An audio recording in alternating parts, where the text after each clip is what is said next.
Welcome to ABP దేశం. అంబేద్కర్ కోనసీమ జిల్లాలోని అమలాపురం అత్యంత కీలకమైన నియోజకవర్గం. ఈ నియోజకవర్గంలో వైసీపీ తరపున ఇప్పటికే కూడా సిట్టింగ్ ఎమ్మెల్యేగా ఉన్నటువంటి మంత్రి పినిపే విశ్వరూప్ మరోసారి తన పోటీలో ఉన్నారు. అయితే నిన్న చంద్రబాబు నాయుడు సభ అమలాపురం కేంద్రంగా జరిగిన నేపథ్యం కనిపిస్తుంది. ఈ నేపథ్యంలో ప్రస్తుత రాజకీయ పరిస్థితులపై ఆయనతో మాట్లాడి మరిన్ని విషయాలు తెలుసుకునే ప్రయత్నం చేద్దాం. సార్ నమస్కారం. నిన్న అమలాపురం అంటే మీ నియోజకవర్గ కేంద్రంగా అమలాపురంలో నారా చంద్రబాబు నాయుడు, పవన్ కళ్యాణ్ గారు సభ జరిగింది. ఈ సభలో కొన్ని విమర్శలు మీపై ఎక్కుపెట్టిన పరిస్థితి ఉంది. అంటే దీన్ని ఎలా చూడొచ్చు? రాజకీయాల తర్వాత ఎన్నికల సమయంలో నిజంగా కూడా 14 సంవత్సరాలు ముఖ్యమంత్రిగా చేసినటువంటి చంద్రబాబు నాయుడు గారికి నన్ను విమర్శించే అర్హత ఉంది, హక్కు ఉంది. కానీ విమర్శించే ముందు వాస్తవాలు తెలుసుకుని మాట్లాడాలి. కింద స్థాయి నాయకులు లేకపోతే తన శాసనసభ అభ్యర్థి క్యాండిడేట్ ఒక స్లిప్ రాసిస్తే ఆ స్లిప్ని చదవనన్నది వారి స్థాయికి తగినట్టుగా లేదని నేను భావిస్తున్నాను. ఎందుకంటే దాదాపు 10 సంవత్సరాలుగా మంత్రిగా ఉన్నాను అమలాపురంలో. ఏనాడు చిన్న అవినీతి ఆరోపణ నా మీద ఇప్పటిదాకా కూడా ఎవరు చేయలేపారు. ఆయన చేసిన చవకబారు ఆరోపణ ఏంటంటే మెడికల్ కాలేజీకి సంబంధించిన భూ ఎక్విజిషన్లో, ల్యాండ్ ఎక్విజిషన్లో 50 లక్షల రూపాయలు రైతులకు ఇచ్చారు, 24 లక్షల రూపాయలు శాసనసభ్యుని తీసుకున్నాడు కానీ, లేకపోతే ఎకరాన 10 లక్షలు తీసుకున్నాడు కానీ, వాట్ ఎవర్ ఇట్ మేబీ. నేను ఒకటే ఆ రోజు చెప్పాను, ఈరోజు చెప్పాను, ఆ రైతులలో ఎక్కువ మంది తెలుగుదేశం పార్టీ సానుభూతి పరులు ఉన్నారు. ఆ రేట్ ఫిక్సేషన్లో మీడియేటర్గా నేనే ఉన్నాను. 74.5 లక్షల రూపాయలు ఎకరానికి నేను ఫిక్స్ చేయడం జరిగింది. అప్పట్లో రైతులందరూ కూడా చాలా సంతోషించారు. ఈ 74,50,000 రూపాయలు ఎకరాన్ని ఫిక్స్ చేసిన దాంట్లో దాదాపు 64 ఎకరాలకి ల్యాండ్ ఎక్వైర్ చేసాం. అమలాపురం ప్రెస్ అన్నది చాలా యాక్టివేటెడ్ మీడియా. మొత్తం బహుశా రాష్ట్రంలో ఎక్కడా లేనంత యాక్టివ్గా అమలాపురం మీడియా ఉంటుంది.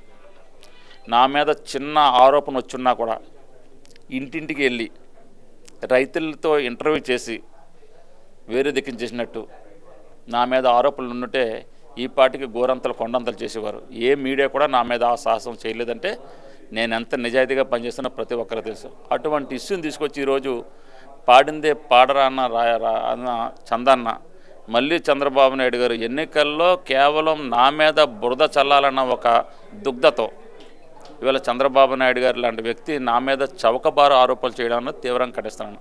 నేను ఛాలెంజ్ చేస్తున్నా తెలుగుదేశం పార్టీకి కానీ, తెలుగుదేశం పార్టీ సపోర్ట్ చేసే మీడియాకి కానీ, నా మీద కొండంతలు రాసినటువంటి ఆంధ్ర ప్రభ యాజమాన్యాన్ని కానీ మీరు స్ప్రింగ్ ఆపరేట్ చేయండి.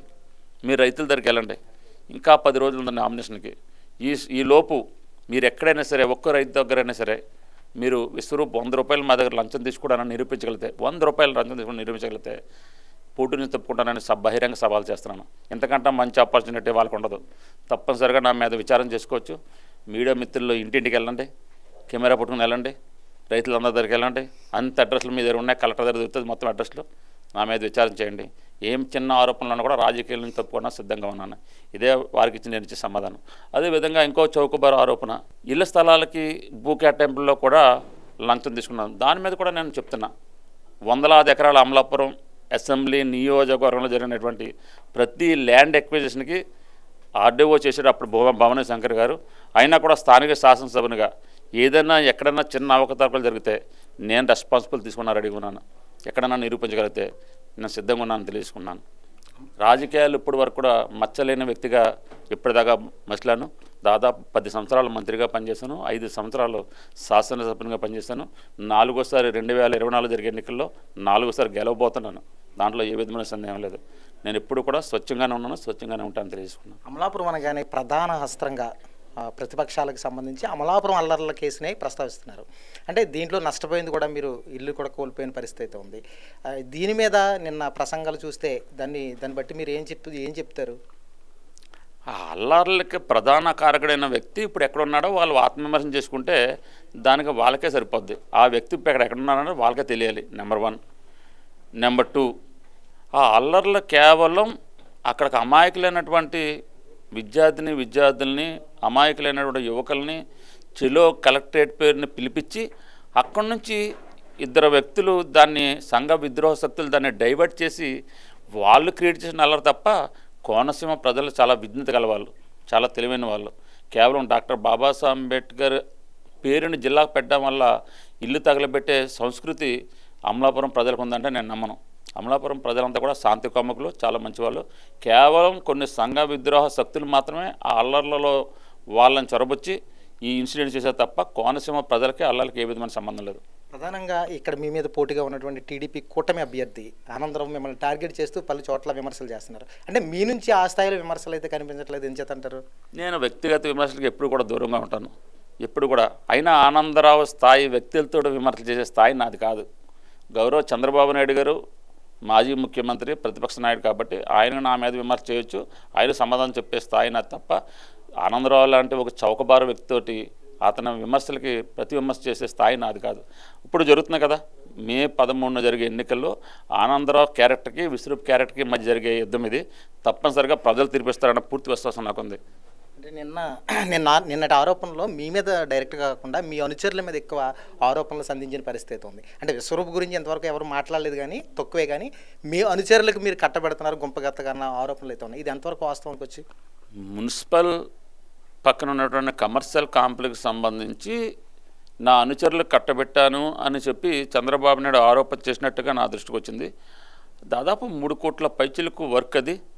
ఎవరైనా కాస్త విజ్ఞత ఉన్న వ్యక్తులైనా కూడా 3 కోట్ల చిల్లర పనులు నామినేషన్ మీద అనుచరులు కట్టుబడే సంస్కృతి ఎక్కడా ఉండదు. కేవలం డైరెక్ట్గా టెండర్ ద్వారానే జరుగుతుంది, ఈ టెండర్ ద్వారా జరుగుతుంది తప్ప నామినేషన్ మీద నా అనుచరులకు ఏమైనా ఉండదు. మున్సిపల్ టెండర్లో కానీ మున్సిపల్ పనుల్లో కానీ అమలాపురం శాసనసభ్యునిగా గత 10 సంవత్సరాలు ఇక్కడ పనిచేస్తాను, 10 సంవత్సరాలు మంత్రి కొన్నాను. నా పనితీరు మీద ఎప్పుడైనా సరే చిన్న విమర్శ వచ్చినా కూడా నేను దానికి ప్రతిదానికి జవాబు చెప్పిన సిద్ధంగా ఉన్నాను. నా మీద చిన్న ఆరోపణ లేదు, ఆరోపణ రాదు కూడా. నేను బతుకున్నంతవరకు కూడా రాజకీయాలు స్వచ్ఛంగానే ఉంటాను, నిజాయితీగానే ఉంటాను.